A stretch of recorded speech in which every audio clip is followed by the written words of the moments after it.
Rail परिचालन बाधित।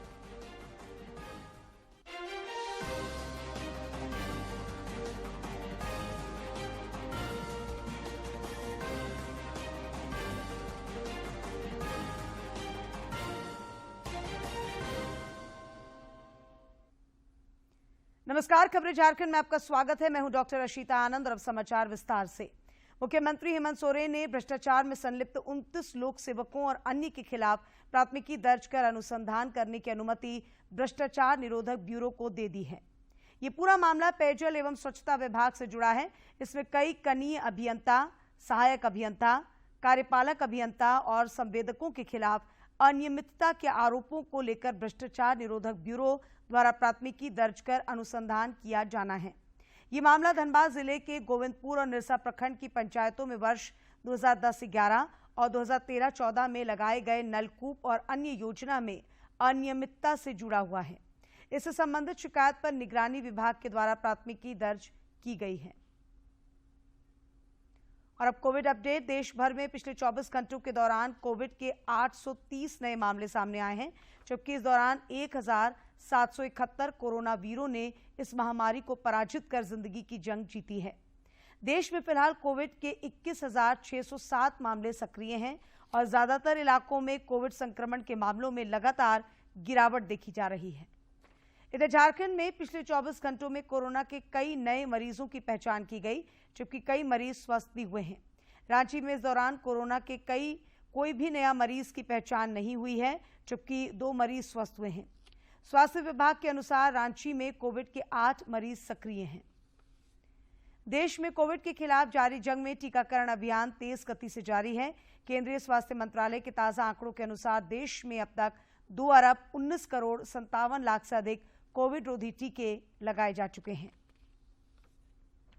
भारत ने अपने नागरिकों को तत्काल यूक्रेन छोड़ने का परामर्श दिया है। यूक्रेन के कीव में भारतीय दूतावास ने परामर्श में कहा है कि भारतीय नागरिक सीमा तक पहुंचने के लिए दूतावास से मार्गदर्शन और सहायता ले सकते हैं।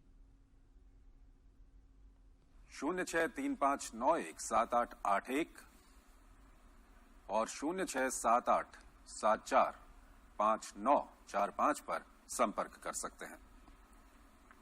भारतीय नागरिक सीमा पार करने के उपलब्ध विकल्पों के बारे में भारतीय दूतावास की वेबसाइट देख सकते हैं। वो रोमानिया में भारतीय दूतावास से टेलीफोन नंबर, ये लगातार हम आपको टेलीफोन नंबर भी इसमें आपको दिखा रहे हैं। ये आपको रोमानिया में आप इन नंबरों पर संपर्क कर सकते हैं। ये नंबर हम आपको लगातार दिखा रहे हैं। इसके अलावा ये पोलैंड के नंबर हैं, वहां पर आप संपर्क कर सकते हैं। नंबर आपकी टीवी स्क्रीन पर है। +482254 फिर +48, या आप जो कोड लगाएंगे वो कोड है 6067000105। हंगरी में भी फोन नंबर आपके लिए दिया। +36 कोड लगाइएगा, फिर 13257742 +36 कोड है हंगरी का 13257743, फिर +363051549192। हम जल्दी अगर जिस तरह से बोल रहे हैं आप टीवी स्क्रीन पर देख सकते हैं। और स्लोवाकिया में भी दूतावास में आप फोन कर सकते हैं।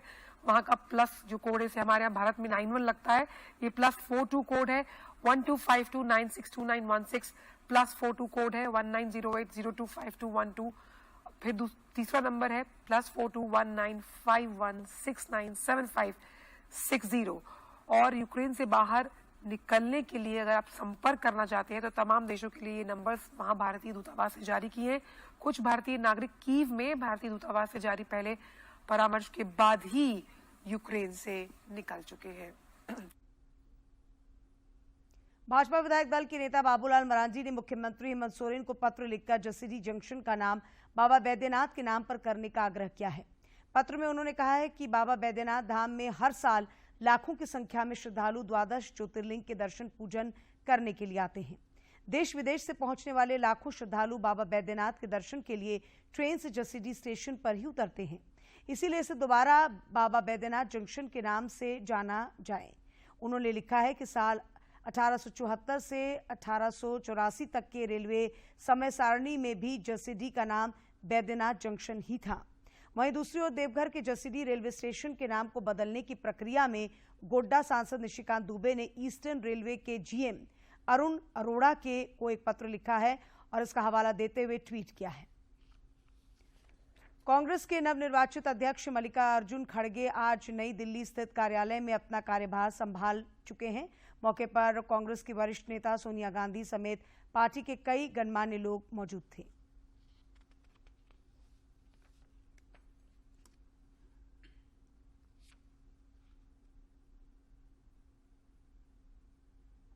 नीति आयोग की 4 सदस्यीय टीम रांची के दौरे पर है। टीम के सदस्यों ने कल रांची जिले के पिठोरिया थाना क्षेत्र का जायजा लिया।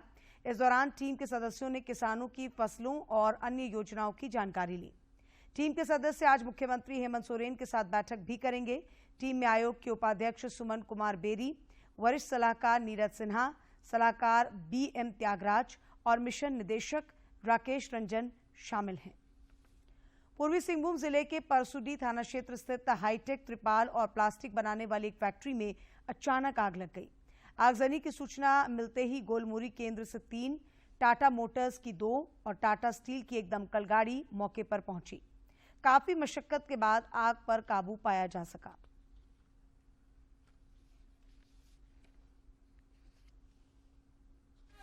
यहाँ पर एक फायर का इंसिडेंट हुआ है। सूचना को प्राप्त होने के बाद यहाँ पर थाना से भी पुलिस बल आई थी, फायर टेंडर्स भी आ गए थे पर्याप्त मात्रा में। उसके बाद प्रशासन से भी हम लोग आए थे। अभी इस आग पे काबू पा लिया गया है। अब इसके आगे जो भी जांच की कार्रवाई है वो की जाएगी और सर ऐसी कार्रवाई होगी।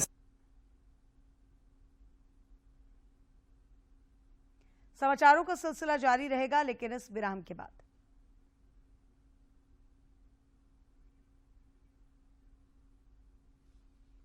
आपकी ये सरकार आपके लिए जो योजना बना रही है वो योजना का गठरी बांध करके पदाधिकारी अब आपके घर के दरवाजे में खड़े नजर आएंगे। सीएम हेमंत सोरेन के कुशल नेतृत्व में झारखंड के कोने कोने में शुरू हुआ आपकी योजना आपकी सरकार आपके द्वार कार्यक्रम। 12 अक्टूबर से शुरू हुए पहले चरण के इस कार्यक्रम में 20 लाख से अधिक आवेदन आए। हमारे मोहल्ले में कैंप लगा है जिसमें हम लोग ने सावित्रीबाई फुले का फॉर्म भरा है। सरकार द्वारा मुझे योजना मिल रहा है 2500 का। इसमें हम लोग को लाभ मिला है। 10,000 रुपया मुझे मिला। मुझे ये स्कॉर्पियो गाड़ी प्राप्त हुआ। धोती मिलना था, साड़ी मिलना था, 4 गेहूँ, नून, तेल। चंद मिनट में मेरा वृद्ध पेंशन बन गया। मैं पोल्ट्री फार्म के लिए 12 लाख रुपया लोन ली हूँ, स्वीकृति हो गया है। मेरा लक्ष्य है डॉक्टर बनना। हेमंत सोरेन भैया को थैंक यू बोलना चाहती हूँ। आपकी योजना आपकी सरकार आपके द्वार। विराम के बाद आपका एक बार फिर स्वागत है। झारखंड समेत देश भर में आज गोवर्धन पूजा की जा रही है। केंद्रीय गृह मंत्री अमित शाह ने देशवासियों को गोवर्धन पूजा की शुभकामनाएं दी हैं। साथ ही साथ उन्होंने एक वीडियो भी शेयर किया है। देशवासियों को गोवर्धन पूजा की मंगल कामनाएं। भगवान श्री कृष्ण सभी पर अपनी कृपा बनाए रखें। इसके साथ ही केंद्रीय गृह मंत्री अमित शाह ने एक वीडियो भी साझा किया है। आइए देखते हैं।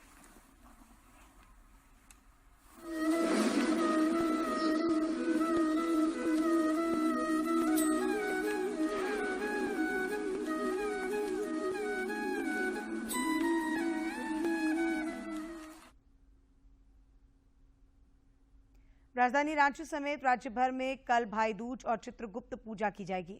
राज्य सरकार ने भाई दूज और चित्रगुप्त पूजा के लिए आज घोषित अवकाश में परिवर्तन किया है। कार्मिक प्रशासनिक सुधार एवं राजभाषा विभाग की ओर से जारी अधिसूचना के अनुसार 26 अक्टूबर को सामान्य दिनों की तरह राज्य सरकार के सभी सरकारी कार्यालय खुले रहेंगे। इसके स्थान पर 27 अक्टूबर को अवकाश रहेगा। राष्ट्रपति द्रौपदी मुर्मू ने देशवासियों को भाई दूज की शुभकामनाएं दी हैं। में कहा, भाई बहन के बीच स्नेह और विश्वास के प्रतीक भाई दूज पर सभी देशवासियों को मेरी हार्दिक शुभकामनाएं। आइए इस पावन अवसर पर सभी महिलाओं के प्रति सम्मान और उनकी सुरक्षा को सुनिश्चित करने के संकल्प को और मजबूत किया जाए। मेरी कामना है कि ये त्योहार परस्पर भाईचारे की भावना को बढ़ाए।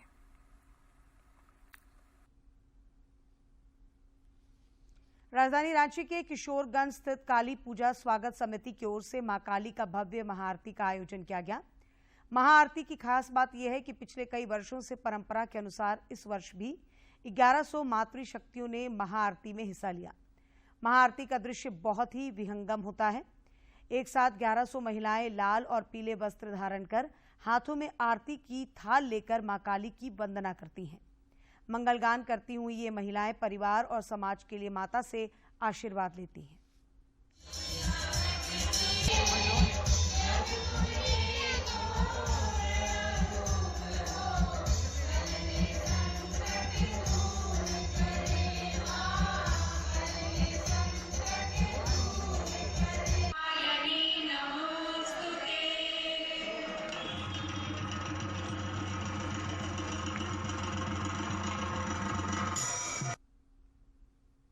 प्रधानमंत्री नरेंद्र मोदी ने इस महीने की 30 तारीख को आकाशवाणी से प्रसारित होने वाले मन की बात कार्यक्रम के लिए लोगों के सुझाव मांगे हैं। लोग अपने सुझाव 28 अक्टूबर तक दे सकते हैं। मन की बात है जन जन की, संघर्षों के कुछ किस्से, कहानी कुछ सफलताओं की, अनकही विरासत की, उम्मीदें नए भारत की। महीने के आखिरी रविवार का रहता है इंतजार मलयाचल के आंचल से विंध्याचल के आंगन तक, ब्रह्मपुत्र के घाट से हिमालय के विस्तार तक होती है मन की बात प्रधानमंत्री के साथ। तो सुनिए इस महीने 30 अक्टूबर सुबह 11 बजे मन की बात आकाशवाणी और दूरदर्शन के सभी चैनलों पर। मन की बात के प्रादेशिक भाषाओं में अनुवाद का पुनः प्रसारण आप सुन सकते हैं रात 8 बजे आकाशवाणी और दूरदर्शन के सभी प्रादेशिक चैनलों पर। तो सुनिए इस महीने 30 अक्टूबर सुबह 11 बजे मन की बात। कोडरमा गया रेलखंड पर गुरपा स्टेशन के पास आज सवेरे एक मालगाड़ी बेपटरी हो गई है और इसके 2 दर्जन डब्बे पूरी तरह से क्षतिग्रस्त हो गए हैं, जबकि कई डब्बे एक दूसरे के ऊपर चढ़ गए हैं।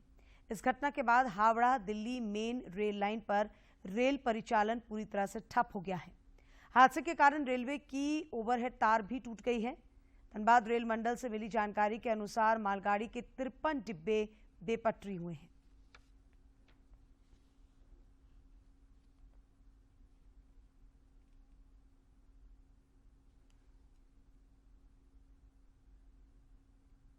और अब बात मौसम की। राजधानी रांची समेत राज्य के कई इलाकों में आज सवेरे से धूप खिली हुई है। पिछले 24 घंटों के दौरान संथाल परगना प्रमंडल के 4 जिलों में हवा के साथ बारिश देखी गई। रांची स्थित मौसम विज्ञान केंद्र के अनुसार राज्य में सबसे अधिक बारिश धनबाद के पुटकी में 8.2 मिलीमीटर दर्ज की गई। वायु प्रदूषण से मनुष्य के जीवन में क्या प्रभाव पड़ता है, देखते हैं ये खास रिपोर्ट।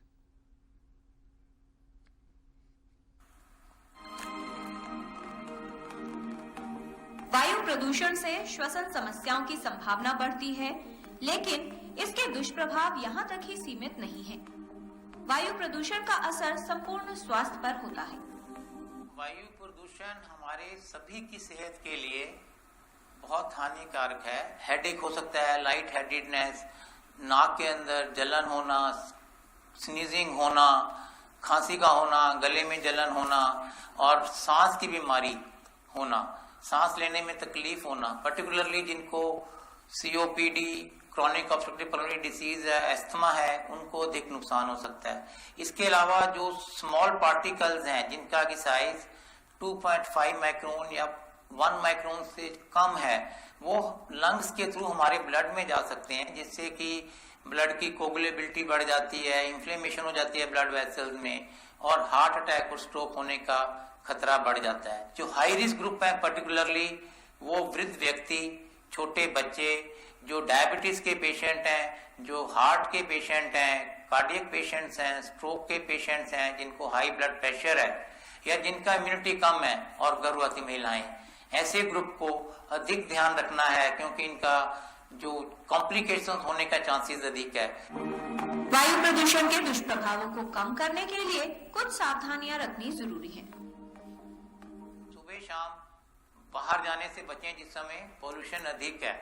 घर के अंदर रहें, सुरक्षित रहें, बैलेंस्ड खाना खाएं, घर के अंदर एक्सरसाइज करें या वॉक भी करना है तो middle part of the day में करें जिस समय की पोल्यूशन लेवल्स कम हैं। पानी अधिक पिएं, प्रेफरेबली गर्म पानी पिएं, गर्म पानी से गरारे करें नमक डाल के। खुश रहें और तंदुरुस्त रहें। हमें एनवायरनमेंट फ्रेंडली बिहेवियर को फॉलो करना चाहिए जिसमें कि घर के अंदर, घर के बाहर सफाई रखें, non polluting mode of vehicle, non polluting mode of, हमें जो घर के अंदर खाना बनाती हैं हमारी महिलाएं गांव के अंदर, उनको भी चाहिए कि उपले या लकड़ी की बजाय यदि आप गैस का या इलेक्ट्रिक का इस्तेमाल करते हैं तो उससे पोल्यूशन कम होगा।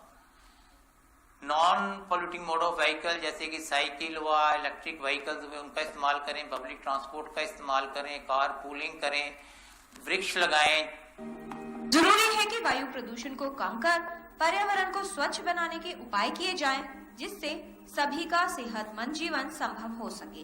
किरण भारद्वाज, डीडी न्यूज। 9 सितंबर को दिल्ली से चली 75 मोटर बाइक राइडरों की टीम कल देर शाम जमशेदपुर पहुंची और आज ये सुबह भुवनेश्वर के लिए रवाना हो गई। आजादी के अमृत महोत्सव के उपलक्ष्य में फ्रीडम मोटर राइड की ओर से आयोजित all India motor bike expedition की टीम जमशेदपुर पहुंची। इस टीम में 75 मोटर बाइक राइडर्स शामिल हैं। महिला मोटर बाइक राइडरों में भी यात्रा को लेकर उत्साह दिखा। तो आज के दिन उनको थैंक करूंगा बिकॉज़ उन्होंने जो अपने लिए वेलकम करने का प्रोग्राम हमने अरेंज किया था। हैदराबाद वगैरह होते हुए कन्याकुमारी, केरला, आज का 47 डे है। अब तक बहुत कुछ हम लोग। मोटर बाइक राइडर्स की इस टीम में 24 वर्षीय शिवम झा सबसे युवा राइडर हैं, जबकि 64 वर्षीय दिलीप चौहान सबसे उम्रदराज हैं। 75 सदस्यीय इस दल में 12 महिलाएं भी शामिल हैं। इनमें झारखंड के भी 4 प्रतिभागी हैं। हम 10 औरतें हैं, 10 औरतें जाबाज साबित हुई हैं। वैसे रास्तों में हम लोगों ने पार किया है और मेन चीज़ जो है जो हम लोग फिट इंडिया का तो हम लोग कर ही रहे प्रचार। दूसरी चीज़ है कि ये जो हम सद्भावना का मैसेज दे रहे हैं। ये टीम 75 दिनों में देश के 75 शहर जाएगी और लोगों को फिटनेस, सद्भावना और अनेकता में एकता के प्रति जागरूक करेगी। 9 सितंबर को केंद्रीय गृह मंत्री अमित शाह ने इस अभियान की शुरुआत की थी। जमशेदपुर से राजेश कुमार लाल दास की रिपोर्ट। और अब कुछ खबरें राज्य के विभिन्न जिलों से।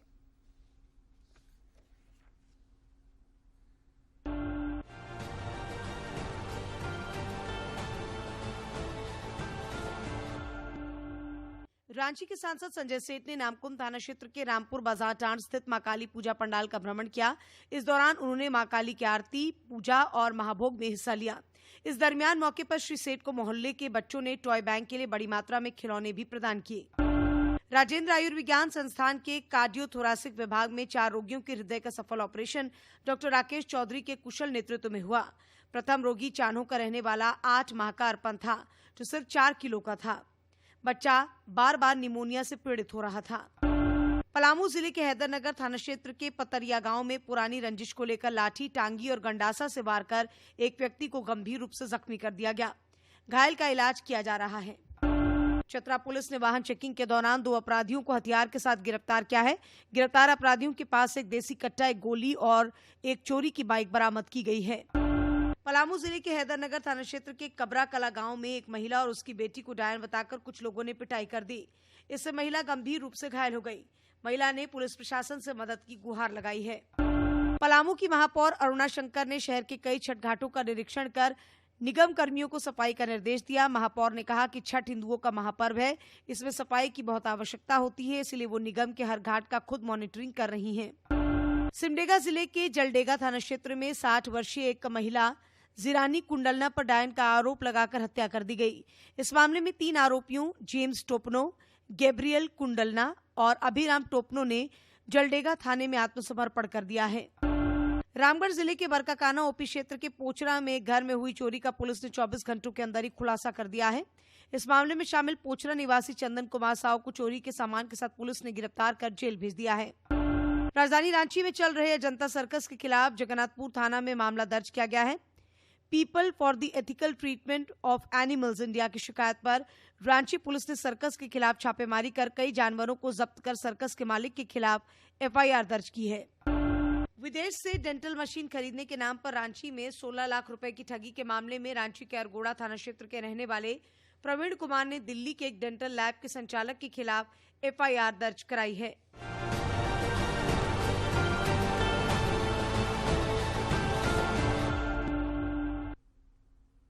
हेरिटेज वॉक के आज के सेगमेंट में हम आपको सैर कराते हैं प्रयाग के ऐतिहासिक किले की। ये है पंजाब के भटिंडा शहर में मौजूद किला मुबारक। किला मुबारक को देश का सबसे पुराना किला माना जाता है, जो सैकड़ों सालों बाद आज भी शान से खड़ा है। इस किले का निर्माण राजा डाब ने करवाया था। किला मुबारक एक नाव के आकार का किला है, जो रेत के बीच खड़े एक जहाज की तरह दिखता है। इस किले में कुषाण काल की ईंटें भी पाई गई हैं।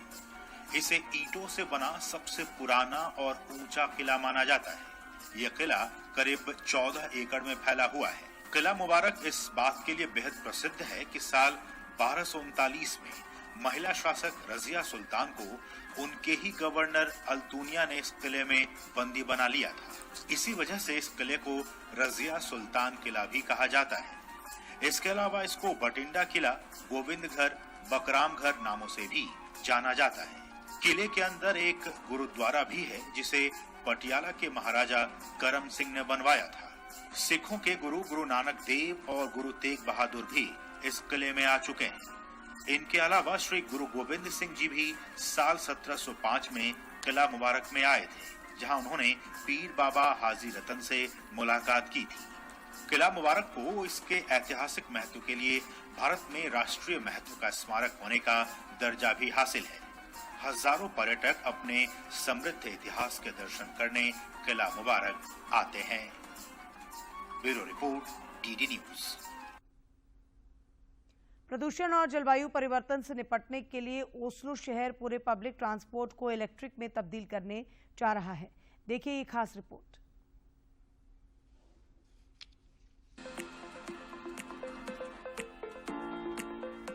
प्रदूषण हमारे स्वास्थ्य के लिए बेहद खतरनाक है, ये हम सब जानते हैं। खासकर उस हवा का दूषित हो जाना जिसमें हम सांस लेते हैं। ये दुनिया भर में लाखों लोगों के लिए जानलेवा साबित होता है। इसके लिए जिम्मेदार कारणों में डीजल और पेट्रोल से चलने वाले वाहनों का एक बड़ा हिस्सा है। ये पूरी दुनिया के लिए बड़ा मसला बनता जा रहा है। दूसरी ओर विज्ञान ने हमें इसका समाधान भी दिया है। पूरी दुनिया में जीरो कार्बन उत्सर्जन और प्रदूषण से निपटने को लेकर चर्चाएं हो रही हैं, पर इसे करने में सरकारों को कई तरह की दिक्कतों का सामना करना पड़ रहा है। लेकिन नॉर्वे देश की राजधानी ओस्लो ने इस दिशा में एक बड़ा कदम उठाने का फैसला किया है। ओस्लो दुनिया की पहली कैपिटल सिटी बनने की राह पर है, जिसका सारा पब्लिक ट्रांसपोर्ट ई ट्रांसपोर्ट में बदलने वाला है,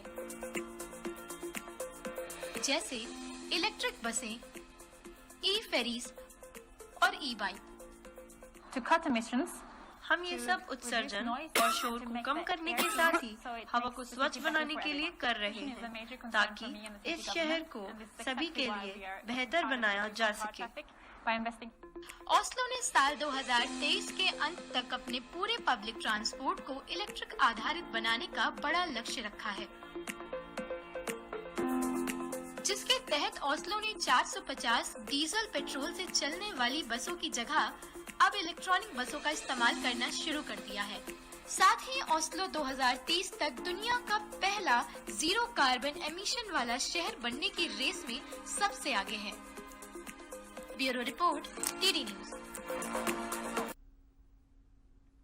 राजधानी रांची के बगल के ग्रामीण इलाके के रहने वाले अरविंद कुमार ने प्रधानमंत्री नरेंद्र मोदी के वोकल फॉर लोकल और आत्मनिर्भर भारत अभियान से प्रेरित होकर मिठाई की दुकान खोलकर 12 लोगों को रोजगार दिया है। अरविंद कुमार राजधानी रांची के बगल के ग्रामीण इलाके में मिठाई की दुकान चलाते हैं। कोविड काल के पूर्व में वे एक गैर सरकारी संस्था में कार्यरत थे, लेकिन प्रधानमंत्री नरेंद्र मोदी के वोकल फॉर लोकल को बढ़ावा देने के आह्वान से उनके मन में स्वरोजगार की इच्छा उत्पन्न हुई और आज की तारीख में वे अपनी मिठाई की दुकान में 12 लोगों को रोजगार दे रहे हैं। पहले हम एनजीओ सेक्टर में थे और यहाँ रांची में ही पोस्टिंग था और बिहार शरीफ में करीब 15 साल काम किए हैं। तो काफ़ी सारा इधर उधर तो पारिवारिक कुछ कारण के कारण वो ट्रांसफ़र में नहीं गए और अपना निजी व्यवसाय करने का सोचे। इस हलवाई सभी बंगाल के हैं और करीब 12 लोग यहाँ पर अभी काम कर रहे हैं। 2-3 महिला लोग जो लोकल है, लोकल में वो लोग यहाँ पर ये करते हैं। उनकी दुकान में 15 तरह की बर्फी के साथ कई तरह की मिठाइयां बिकती हैं। स्वादिष्ट मिठाइयों के मिलने से ग्राहक स्वतः दुकान पर खींचे चले आते हैं। यहाँ की मिठाई बहुत फेमस है, इसलिए मैं लेने आया हूँ यहाँ पे। क्या क्या बना है मिठाई में? मिठाई में लड्डू बना हुआ है, रसगुल्ला बना हुआ है, पेड़ा बना हुआ है, ये बहुत तरह की विभिन्न तरह की मिठाइयाँ बनी हुई है यहाँ पे। खास बात यह है कि इस दुकान से वोकल फॉर लोकल को बढ़ावा भी मिल रहा है और लोग रांची की ओर ना जाकर उनकी दुकान में खरीदारी कर इस मुहिम को सबल प्रदान कर रहे हैं। देख रही हूँ इतनी सारी वैरायटीज के साथ इन्होंने मिठाइयाँ उतारी है और जिस तरह से हाइजीनिक के साथ और शुद्धता के साथ इन्होंने मिठाइयों को उतारा है, तो मेरा तो दिल बिल्कुल मतलब कि इस पर आ गया सारी मिठाइयों पे। तो मैंने थोड़ा मिठाई सब लिया है दीपावली के शुभ अवसर पर। हाँ, यहाँ पे थोड़ा मिठाई अच्छा मिलता है। हाँ, यहाँ की अपेक्षा यहाँ सबसे अच्छा मिलता है। लगातार ग्राहकों के प्यार ने अरविंद कुमार को बेहतर व्यवसायी के रूप में अलग पहचान दी है। नौकरी छोड़ व्यवसाय अपनाने वाले अरविंद कुमार आमदनी को दुगना करने में तो सफल हुए ही हैं, अब वे नौकरी देने वाले भी बन चुके हैं, जो सबसे बड़ी बात है। खूंटी से ज्योत्सना की रिपोर्ट। मशरूम की खेती 1 या 2 कमरे या फिर एक बड़े से हॉल में करते हुए हम सभी ने देखा है, लेकिन रांची में एक ऐसा फार्म हाउस भी है जहां हर दिन 3 से 4 टन मशरूम का उत्पादन होता है। साथ ही सैकड़ों लोगों को एक साथ रोजगार भी मिल रहा है। रांची के नगड़ी स्थित इस मशरूम फार्म हाउस में हर दिन लगभग 4 टन मशरूम का उत्पादन होता है, जिसे झारखंड, बिहार और पश्चिम बंगाल के कई जिलों में हर दिन भेजा जाता है। बात रोजगार की जाए तो प्रत्यक्ष और अप्रत्यक्ष रूप से यहाँ लगभग 500 लोगों को रोजगार मिल रहा है। हमारे इस फार्म से करीब 200 से 500 लोगों को प्रत्यक्ष और अप्रत्यक्ष रूप से रोजगार दिया जा रहा है। यहाँ डेली 2 टन से 3 टन मशरूम की प्रोडक्शन की जाती है। जब लोकल में प्रोडक्शन स्टार्ट हो गया तो मशरूम का सेल भी बढ़ गया है। साथ ही साथ लोगों को कोरोना के काल में हमने मशरूम का जो सप्लाई किया, उनकी इम्यूनिटी बूस्ट हुई और वे अपने आप को रिकवर अच्छे से कर पाए। हमारा प्रयास यही है कि ज़्यादा से ज़्यादा लोग मशरूम के बिजनेस में जुड़े, ताकि ज़्यादा से ज़्यादा लोगों को स्वस्थ रोजगार भी मिल सके और ताज़ा से ताज़ा मशरूम मिल सके। इतने बड़े फार्म हाउस के सही तरीके से संचालन में तकनीक का भरपूर इस्तेमाल किया जाता है। लोगों को गुणवत्तापूर्ण मशरूम मिले, इसके लिए साफ सफाई का भी पूरा ख्याल रखा जाता है। जो भी आम पब्लिक आता है उसको भी सफाई पे ध्यान देते हैं और जो भी मेरे पास लेबर हैं, इन हाउस लेबर हैं, उनको भी साफ सफाई पे ध्यान देते हैं कि जब साफ सफाई रहेगा तो मेरा माल सुरक्षित लोगों के बीच पहुंचेगा, जिससे मेरा आउटपुट बढ़ेगा, रिटेलिंग बढ़ेगा। और अंत में मुख्य समाचार एक बार फिर।